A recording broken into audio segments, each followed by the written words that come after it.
after a long break, Donald Trump is finally back in the news today. During a press conference, he delivered an inspired monologue about Marco Rubio sweating too much during the last GOP debate. Take a look. He was soaking wet, I'm telling you. He was wet. Boy, I say, what the hell's going on over here? I thought he just came out of a swimming pool. He was soaking. I looked. I said, wow. I said, are you okay? No, when we get in with Putin, we need people that don't sweat. Let me tell you.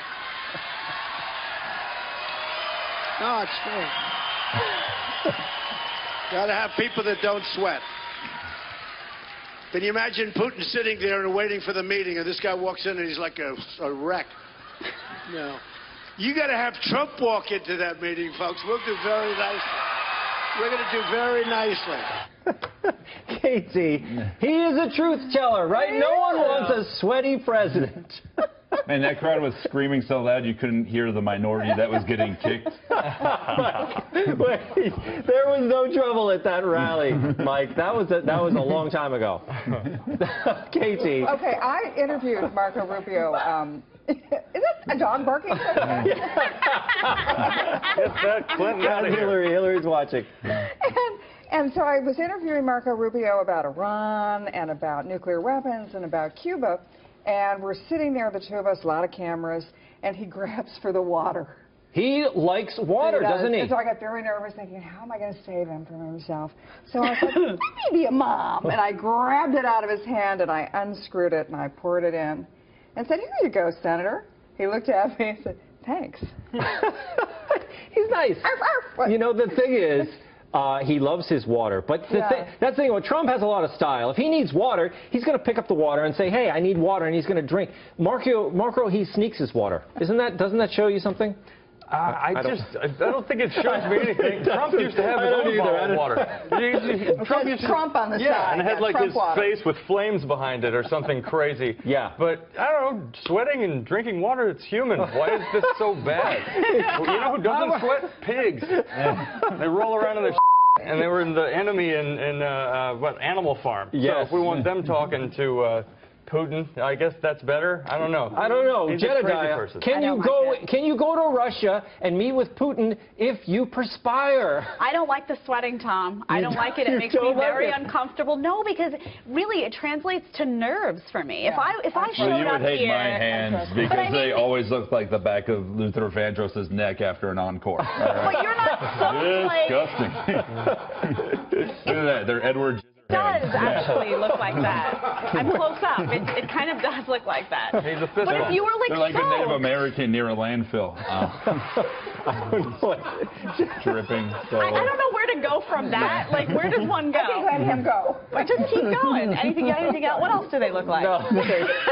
He has Marco Rubio. No, it's his hands perspire. That's what he's saying, Jedediah. I think it's when you see someone like that, they don't look confident. I think they look nervous. Yeah. It's a problem. It is. When you're constantly reaching for water and you're dripping with sweat and you're in a debate setting or in an interview, what that tells me, if I were a body language expert, and I am, you are nervous. You are nervous. I want a confident guy, and I think Trump is making a point that a lot of us notice. Whenever I see that, unless he has a medical condition, unless Rubio has something wrong with him that is making him sweat profusely, you're a nervous guy and you're worried about your performance. That's performance anxiety. Yes, it happens, although that's the thing, is that the perception that Rubio is young and maybe green and maybe a little nervous, he feeds into it. Trump is a branding expert. That's why he did the, Jeb is low energy. He attacks everybody, and this stuff really sticks. Okay. Meanwhile, when it comes to torture, Trump isn't sweating that.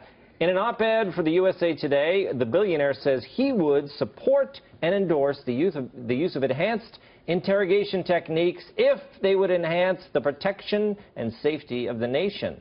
While admitting the decision to use these techniques would weigh heavily, he concludes, I cannot imagine knowing that something could have been done to save American lives and then not taking those actions. KT, okay, this is Trump is expert at saying what people think. I think a lot of people, they thought that Bush got a lot of flack for his, what they called the torture memos, and Trump is pushing back on that. Yeah, he's pushing back on it, but if you watch the words he used, he said, if I could save American lives.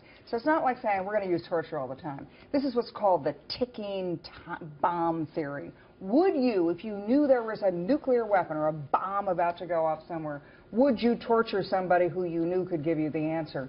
Would you waterboard that person? I think under those circumstances, most Americans would say, hand me the hose. Agreed. He said the other night, I think during the debate, he would bring back waterboarding in a second. Yeah. And I think this, you know, it plays into, I think the average American likes this kind of tough I think talk, they like it too, because they hate when you take things off the table, because you never know what situation you're going to be in. Anyone who lived through 9/11, anyone who lives through what terrorism is doing to so many countries, to so many people right now, says, I want to have all the tools necessary. I think the concern by some is that they feel that this torture is ineffective.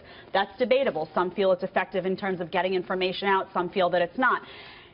Should he be on a path to use it only if it's effective? Sure. You know, we need to pay attention to these things. But I think people generally, Trump does what people like, which is that he speaks very simply and very succinctly and says, I want to keep all options on the table. I want to keep America safe at all costs. Done. End of story. And people say, yeah, I like this guy. It's not complicated. It's simple. It's clear. They're on board. He'll worry about the details later, right? No, but she's absolutely right, because in what we have seen when we have taken bad guys hostage is they know exactly what the United States can do and can't do. Almost as if they've read the book on what's the definition. Well, there's a book, because we published it, right? We published the book, yeah.